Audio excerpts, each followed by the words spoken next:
भाजपाचे अधिकृत उमेदवार आणि महायुतीचे उमेदवार प्रतापरावजी पाटील चिखलीकर यांच्या प्रचारात या ठिकाणी या विराट सभेला उपस्थित असलेले ज्यांचं आगमन लवकरच होणार आहे देशाचे गृहमंत्री सन्मान्य अमित भाई शाह, जे मंचावर या ठिकाणी उपस्थित आले आजचे प्रमुख वक्ते सन्मान्य देवेंद्र फडणवीस जी, त्याचबरोबर केंद्रीय मंत्री श्री कराड साहेब, डॉक्टर आमचे पालकमंत्री गिरीश महाजन जी, डॉक्टर गोपछेडे जी, उमेदवार प्रताप पाटील चिखलीकर, त्याचबरोबर मंचावर उपस्थित असलेल्या केंद्रीय माजी मंत्री सूर्यकांतदाई पाटील, डॉक्टर किनाळकर, तुषार राठोड, या ठिकाणी उपस्थित राजेश पवार, भीमराव केराम, सन्मान्य भास्कररावजी पाटील खतगावकर, संतू खांबर्डे, अमर राजूरकर, सन्मान्य अविनाश घाटे, श्री साबणे, कवळे गुरुजी, श्री गोरठेकर, मंचावर सर्व नेते, वेळेअभावी सर्वांचं नाव मी या ठिकाणी घेणार नाही, उपस्थित बंधू भगिनी आणि सहकारी मित्र, आजचा आपला उत्साह पाहिल्यानंतर मला वाटतं 26 तारखेपर्यंत वाट पाहायची गरज नाही, उद्या जर मतदान असतं तर उद्याच मतदान केलं असतं आपण. एवढ्या प्रचंड उत्साहामध्ये आजच्या या विराट सभेला आपल्या सर्वांची उपस्थिती आणि उत्साह पाहिल्यानंतर प्रतापरावजींनी बिलकुल सुस्त न बसता अजून जोरात कामाला लागलं पाहिजे अशा प्रकारची परिस्थिती आज या ठिकाणी आहे. निवडणुकीमध्ये सतर्क राहिलं पाहिजे, निवडणुकीमध्ये शेवटपर्यंत प्रयत्नांची पराकाष्ठा केली पाहिजे. आणि मी फडणवीस साहेबांना आणि आमच्या पालकमंत्र्यांना या ठिकाणी मी मोदी साहेबांची जी गॅरंटी आहे तशी लोकलला आमची गॅरंटी देऊ इच्छितो की प्रतापरावना 100% मतांनी आम्ही या ठिकाणी निवडून आणू. त्यामध्ये कुठलाही फरक पडणार नाही. तो शब्द आम्ही दिलेला आहे, तो शब्द आम्ही पाळण्याकरता बांधील आहोत. शब्दाचे आम्ही सर्वजण पक्के आहोत. आणि गेल्या 10-15 दिवसापासून एका उत्साहाच्या वातावरणामध्ये या जिल्ह्यामध्ये एक नवीन बदल जो दिसतोय लोकांना. बरोबर आहे, प्रतापराव वेगळे होते, वेगळ्या पक्षात होते, मी वेगळ्या पक्षात होतो, पण ज्या वेळेस मोदी साहेबांचा आदेश झाला, त्यांची इच्छा झाली, देवेंद्र भाऊंनी घडून आणलं आणि अमित भाई शाहनी आशीर्वाद दिला, हे सगळं पाहिल्यानंतर मित्र हो आम्ही एकत्र आलो. मोदी है तो मुमकिन आहे ही भूमिका घेऊन आज एका एकोप्याच्या वातावरणामध्ये महाराष्ट्रामध्ये सर्वाधिक खासदार महायुतीचे आपण आणणार आहोत. आणि ते सरकार ज्यावेळेस केंद्रामध्ये सरकार स्थापन होईल 400 पार, त्या 400 पार मध्ये प्रतापराव पाटलांचा नंबर वरच्या क्रमांकावर असेल. मला मुद्दा मी सांगितलं पाहिजे. मताधिक्य चांगलं राहील, लोकांची साथ आहे, लोकांची इच्छा आहे, राजकीय इच्छाशक्ती आहे आणि नियतीने हे घडून आणलेलं आहे की सर्वांना एकत्र आणून नांदेडची जी ताकद आहे, नांदेडच्या मतदानाच्या मनात जी गोष्ट आहे, ती मनातली गोष्ट हीच भाजपाने ओळखून प्रतापरावांना आणि मला एकत्र आणून त्या ठिकाणी आम्हा सर्वांना एक नवीन सूत्रामध्ये बांधलेलं आहे. आणि त्यातून आगामी काळामध्ये मित्र हो आपण पाहाल की सुरुवात है, ये तो ट्रेलर है, असली पिक्चर अभी बाकी है. नांदेड जिल्ह्याची परिस्थिती सांगतो.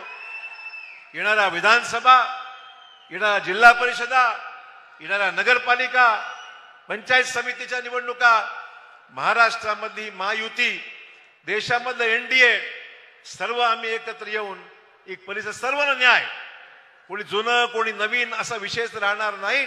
जे काँग्रेसमधून माझ्या बरोबर या ठिकाणी भाजपामध्ये आले, मित्रपक्षासहित जे आले सोबत, त्या सर्वांना, रिपाईचे आमचे नेते त्यांचे आभार मानतो, आठवले साहेबांचे आभार मानतो, त्यांच्या जानकर साहेबांचे आभार मानतो, रासपाचे, त्या सगळ्या सहकारी मित्रांच्या सहकार्याने निश्चित महाराष्ट्रामध्ये एक चांगलं सामाजिक समीकरण निर्माण झालेलं आहे.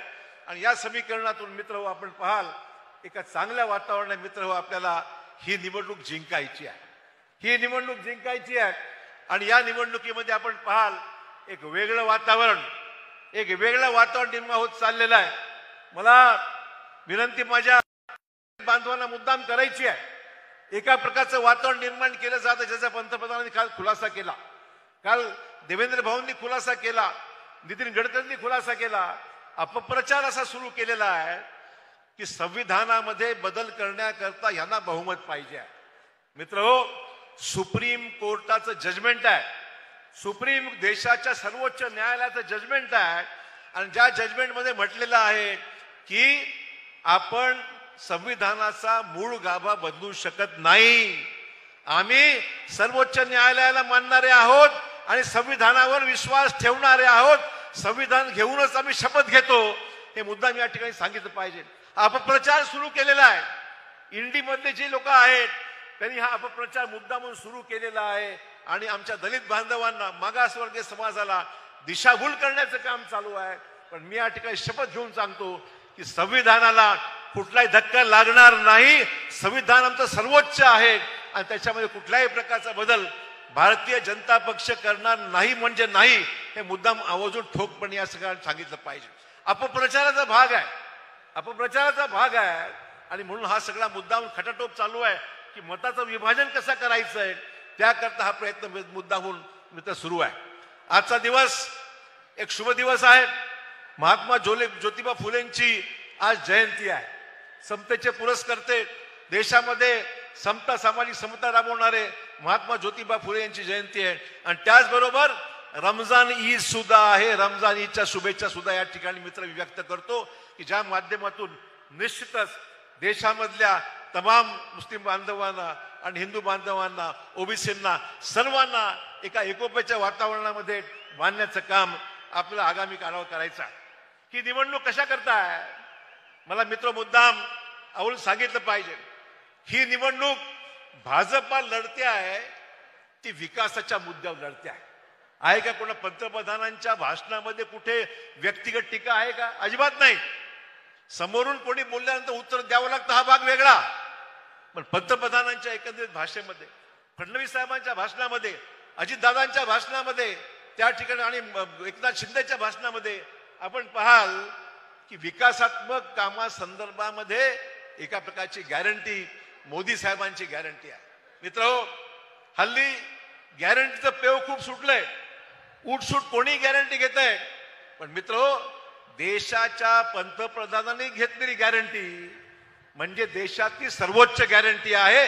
शब्द पक्का आहे, मोदी साहेबांचा शब्द पक्का आहे आणि तो शब्द म्हणजे दिलेला शब्द पाळणारे देशाचे पंतप्रधान आहे. केंद्रातलं एनडीएचं सरकार, मोदी साहेबांनी हुकूम सोडला, जो निर्णय घेतला त्या निर्णयाची 100% अंमलबजावणी करणारं केंद्राचं एनडीए सरकार आहे आणि महाराष्ट्रातलं शिंदे सरकार, देवेंद्र फडणवीस साहेबांचं सरकार, अजितदादा, तिघांनी मिळून या देशामध्ये विकासात्मक ज्या काही परंपरेतून ज्या काही गोष्टी करणं आवश्यक आहे, जी वचन दिलेलं आहे, मला मुद्दाम आपल्याला आठवण करून दिली पाहिजे. सगळ्या गोष्टी सरकार कसं बांधलेलं आहे, कटिबद्ध आहे. आम्ही फडणवीस साहेबांना मुंबईला भेटलो, शेवटची कॅबिनेट होती. आम्ही सर्वजण त्यांना आदल्या दिवशी रात्री भेटलो. म्हटलं, साहेब उद्या शेवटची कॅबिनेट आहे, यानंतर म्हणजे निवडणुकीची आचारसंहिता संपल्यानंतर पुढची कॅबिनेट होणार आहे. आम्ही त्यांना म्हणालो की कोंडलवाडीमधली आपले जे बांधव आहेत, शेतकरी बांधव आहेत, त्यांचं कर्ज 3 कोटीचं होतं, व्याज झालंय 8 कोटी. 11 कोटीचं कर्जाचा बोजा हा आपल्या जिल्ह्यातल्या नांदेड लोकसभा मतदारसंघातल्या कोंडलवाडी सोसायटीच्या लोकांचा आहे. त्यांनी मला सांगितलं, चिंता करू नका, उद्याच्या मंत्रिमंडळामध्ये आम्ही हा निर्णय घेतल्याशिवाय राहणार नाही. बोलले, निर्णय झाला आणि नांदेड जिल्ह्यातल्या कोंडलवाडीतल्या सोसायटीचं कर्ज माफ करायचं काम कोणी केलं असेल तर देवेंद्र फडणवीस साहेबांनी जो निर्णय घेतला त्याची अंमलबजावणी त्यांनी ताबडतोब केली. हा शब्दाला महत्व आहे. आपण बोलतो काय, करतो काय, बोलून झाल्यानंतर गप्पा मारतो काय, असं नाही आहे. मित्रहो, आपण सेवालाल महाराजांचं स्मारक पोहरादेवीला केलंच आहे, पण भोकरमध्ये सुद्धा नांदेडला सेवालाल महाराजांचं स्मारक त्या ठिकाणी करण्याच्या बाबतीमध्ये त्या ठिकाणी त्यांनी निर्णय घेतला. 17 कोटी रुपये त्याला उपलब्ध करून दिले आणि नांदेडमध्ये सुद्धा कुरुंदकर साहेबांच्या स्मारकाला सुद्धा आवश्यक तो निधी त्यांनी उपलब्ध करून दिलेला आहे. त्याचबरोबर नांदेडमध्ये अहिल्यादेवी होळकरांचा पुतळा सुद्धा झाला पाहिजे. आम्ही त्याला मागणी त्यांनी मान्य केलं, आपण ते करून टाकू म्हणून. सांगायचं तत्व एवढंच आहे मित्र हो, विकासात्मक कामामध्ये कमी नाही, सिंचनाच्या कामासाठी पैशाची कमी नाही, राजकीय इच्छाशक्तीला महत्व आहे. राजकीय इच्छाशक्तीला महत्व आहे.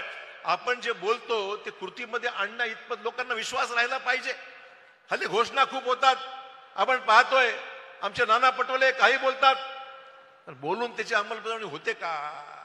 अवस्था एवढी बिकट करून टाकलेली आहे. जाऊ दे, त्या पक्षात मी होतो म्हणून पुन्हा काही बोलणार नाही. परंतु हा फरक आहे, हा फरक आहे. बोलल्यानंतर बोले तैसा चाले त्याची वंदावी पावले, हे जर सत्य कोणी करत असेल तर मोदी साहेब आज प्रत्यक्षात करून दाखवतात. हा फरक आहे मित्र, हो, मला सांगितलं पाहिजे. आणि म्हणून आगामी काळामध्ये 400 पार मध्ये आपण पाहिलं मागच्या 10 वर्षाचा पुढचा विषय 400 पार पुढचा विषय आहे. 400 पार करण्याची जबाबदारी ही तुमची आहे.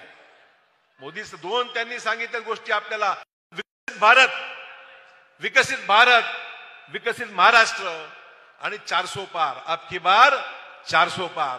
मग 400 पारची जबाबदारी ही मोदी साहेबांची नाही, आपली जबाबदारी आहे. प्रत्येक जागा निवडून आली पाहिजे.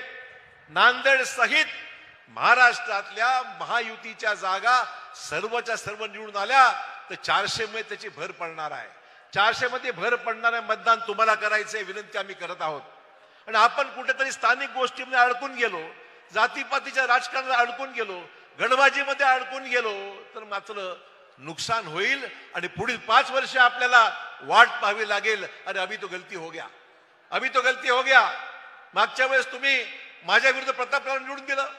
मी म्हणलं भाऊ हरकत नाही, तुम्हाला प्रतापराव पसंत तर मला पण प्रतापराव पसंत, काही प्रॉब्लेम नाही आहे. त्यामुळे आम्ही सर्वांनी निर्णय घेतला. पण नांदेडला आता एका मताने एक गठ्ठा मतदान आपण झालं पाहिजे. दरवेळेस नवीन प्रयोग नको आपल्याला, दरवेळेस नवीन प्रयोग नको. आणि म्हणून 400 पार याची अंमलबजावणी करायची असेल तर तुम्हाला आम्हाला त्याच्यामध्ये बारकाईने प्रत्येक मत भारतीय जनता पक्षाला प्रतापरावांच्या मागे भक्कमपणे उभं केलं पाहिजे.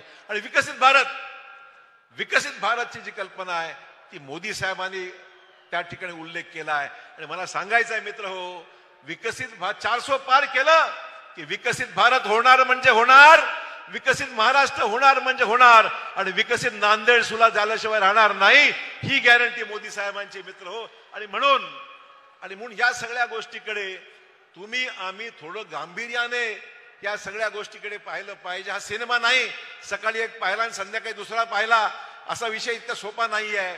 तुम्ही आणि आम्ही मिळून एक भक्कम फळी जी महाराष्ट्रामध्ये फडणवीस साहेबांनी उभी केलेली आहे या महायुतीच्या माध्यमातून, ती फळी मजबूतीने देशाच्या एकंदर विकसित कामामध्ये योगदान करण्याकरता उपयुक्त ठरेल अशा प्रकारचा आगामी काळातला आपला विषय राहणार आहे.